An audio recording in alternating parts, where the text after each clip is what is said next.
6 avances de las culturas mexicanas en las que fueron mejores que los españoles. Bienvenidos Nopal Brothers y Nopal Sisters a este nuevo video del Nopal Time Stops. Mi nombre es Marvin Lara y hoy te voy a hablar de cómo encontraron realmente los españoles a las culturas mexicanas cuando llegaron en tiempos de la conquista. Pues de niños nos hablaron del descubrimiento de América como si los españoles hubieran encontrado civilizaciones perdidas, sin avances sociales o de ningún tipo, pero nada más alejado de la realidad, pues hoy en día sabemos que en algunos aspectos estaban más avanzados que en Europa, sobre todo en la higiene, medicina, arquitectura y astrología. Así que de esto y más te hablaré en los próximos minutos y por nada del mundo te puedes perder este video. Para la elaboración de este nuevo video nos basamos en la obra La historia verdadera de la conquista de la Nueva España de Bernal Díaz del Castillo, así como los artículos publicados en el sitio El Comentario, Matador Network, Infobae, Arqueología Mexicana, Historia Digital UNAM y La Vanguardia. Así que una vez aclarado lo anterior, ponte cómodo llegar a la botana que aquí comenzamos.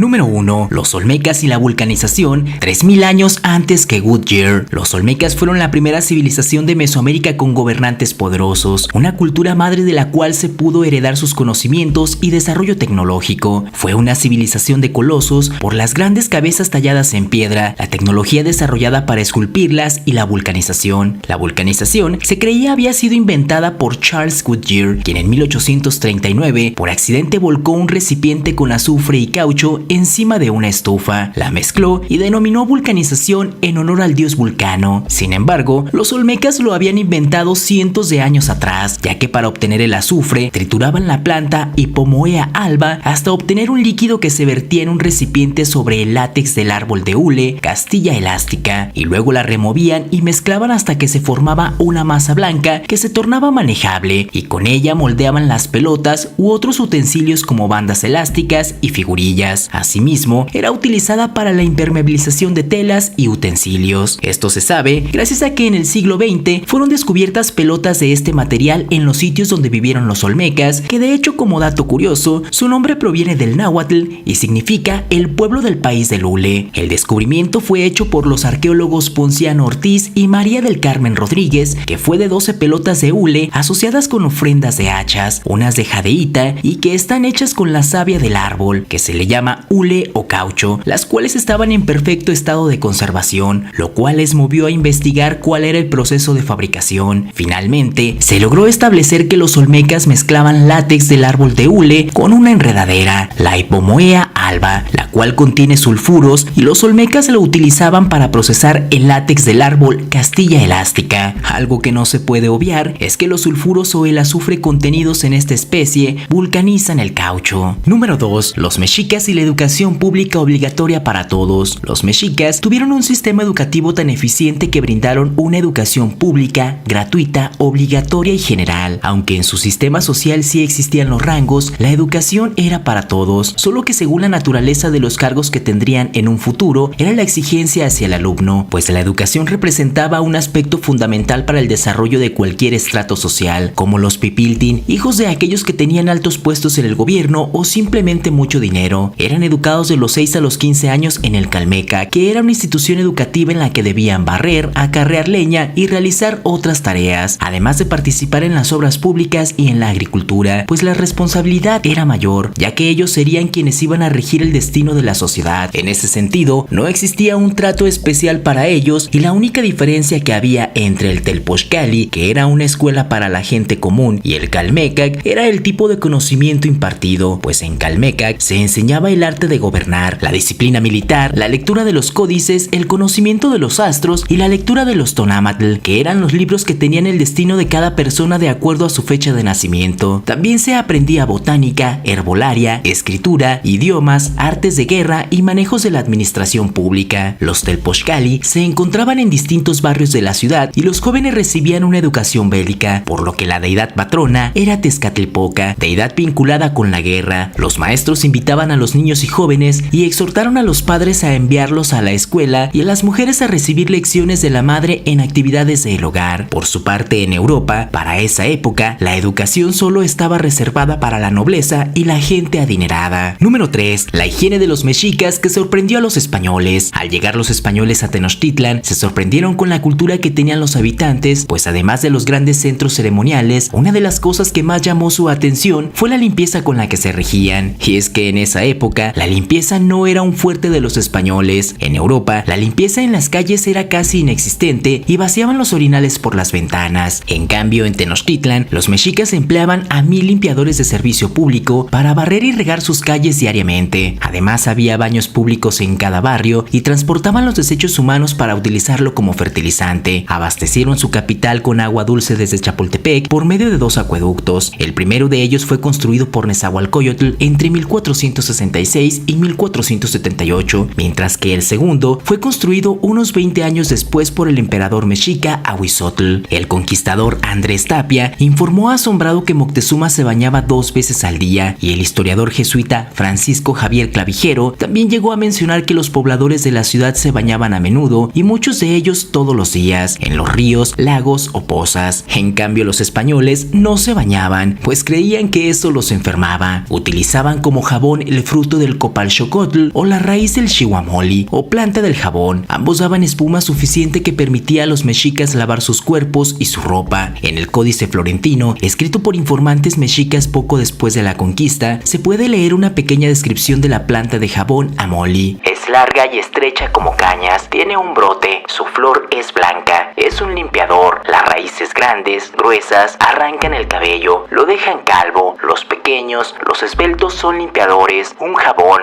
lavan, limpian, quitan la suciedad. También utilizaban desodorantes, un tipo de enjuague bucal y dentríficos. Los mexicas utilizaban varios objetos para limpiar sus dientes, y uno de ellos, y el más famoso, eran las cenizas de las tortillas. Número 4. Conocimiento de medicina que no tenían los españoles. La medicina que encontraron los españoles a su llegada a México en 1519 era un sistema médico integral que resumía el saber en cuanto a las enfermedades y sus tratamientos que se habían acumulado a lo largo de por lo menos 2 milenios y medio. Las medicinas prehispánicas compartían una visión del mundo acorde con el concepto que tenían del cuerpo. Hernán Cortés y Antonio de Mendoza recurrieron a médicos indígenas para tratar sus dolencias, y Nicolás Monrades, desde Sevilla, expresaba la opinión de que en los mercados mexicanos, hablando con curanderos y hierberos, se podían conocer muchas novedades sobre medicina y terapéutica en particular que no se conocían en la medicina europea. En Tenochtitlan se desarrollaron especialidades médicas desconocidas como la quiropraxia, la cirugía, la herbolaria y la psicología. Había, por ejemplo, médicos dedicados a la interpretación de los sueños y recuerdos, pues creían que todo mal tenía una causa anímica que provenía de lo profundo del ser. También se les atribuye a los mexicas el uso de una pieza pequeña de madera de ocote cubierta con miel, antiséptico natural, que se colocaba entre las partes de un hueso fracturado para que se soldara, lo que sería conocido luego como clavo quirúrgico. Los mayas usaban todo un universo de plantas, incluyendo las psicotrópicas, para curar las dolencias del cuerpo y de la mente. Tras la ingesta, el paciente soñaba y revelaba la causa física o espiritual de sus males. Otras veces, era el médico quien las tomaba para descubrir qué padecía el enfermo. Había médicos generales, cirujanos, capaces de realizar trepanaciones, parteros, herbolarios, hueseros y una especie de acupuntores. La anestesia, que no se dio a conocer en Europa hasta 1846, era habitualmente practicada en intervenciones quirúrgicas. Número 5. Tenochtitlan estaba más avanzada que muchas ciudades europeas. Se estima que en 1519 vivían en Tenochtitlan entre 80 y 300,000 habitantes. Esto solo en los límites de la ciudad, cuando en Sevilla había 45,000. Sus edificios, las calzadas, casas, canales y templos eran de color blanco, y es por ello que al verlas de lejos, los españoles tuvieron la falsa impresión de estar admirando una ciudad de plata pura. Su poder solo duró 200 años, y durante los últimos 70 años, sus gobernantes lograron que pasara de ser un pueblo mercenario a un pueblo que logró dominar Mesoamérica, lo que equivaldría a conquistar 1/3 de Europa. Los pochtecas o comerciantes tenían prohibido ocupar cargos públicos, pues era bien sabido que sus gestiones serían en beneficio personal. Contaban con el servicio postal más veloz del mundo, con corredores colocados cada 8 kilómetros que se iban relevando. En Tenochtitlan, los cargos públicos se alcanzaban por meritocracia, es decir, para acceder a ellos se debía gozar de un gran reconocimiento popular por obras en beneficio de la sociedad. Se desarrolló en Tenochtitlan un sistema de islas artificiales llamadas chinampas, ideadas para producir el doble de cultivos que en tierra, al tener agua y abono presentes de forma permanente. Las plazas contaban con baños públicos y gratuitos. Fue la ciudad más iluminada del siglo XVI por antorchas, hogueras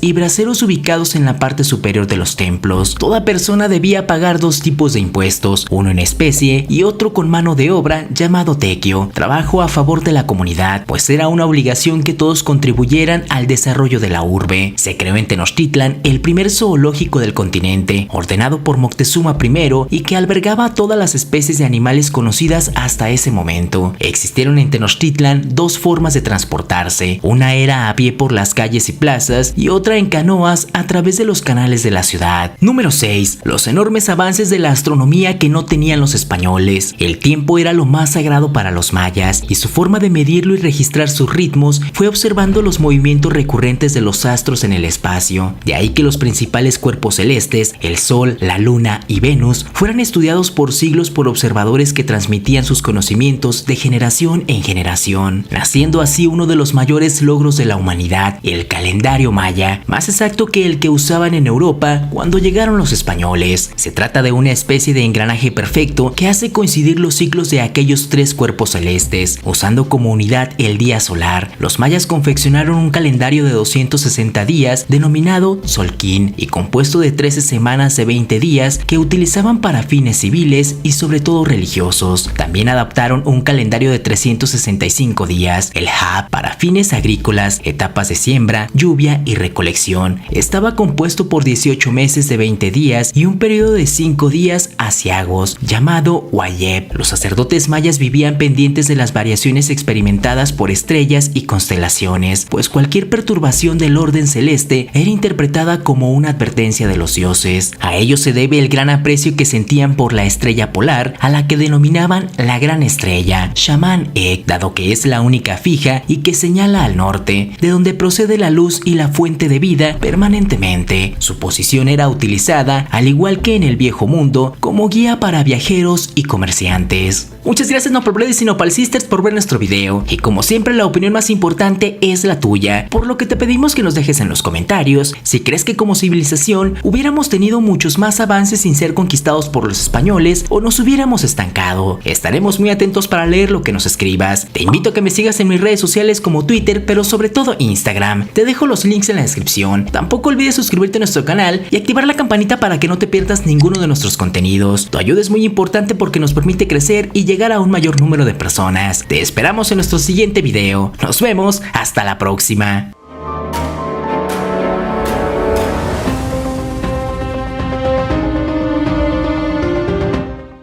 Operación Nomo, el plan secreto ruso para invadir a México. Bienvenidos Nopalbrothers y Nopalsisters a este nuevo video del Nopal Time Stops. Mi nombre es Marvin Lara y hoy te voy a hablar de la operación secreta de Rusia para invadir México y que estuvieron cerca de conseguirlo bajo el pretexto de liberar a un prisionero que se encontraba encerrado en la famosa cárcel de Lecumberri. La misión recibió el nombre clave de Nomo y fue aprobada directamente por Stalin, participando espías soviéticos, españoles y mexicanos. Pero, ¿cuál era el verdadero objetivo de Stalin al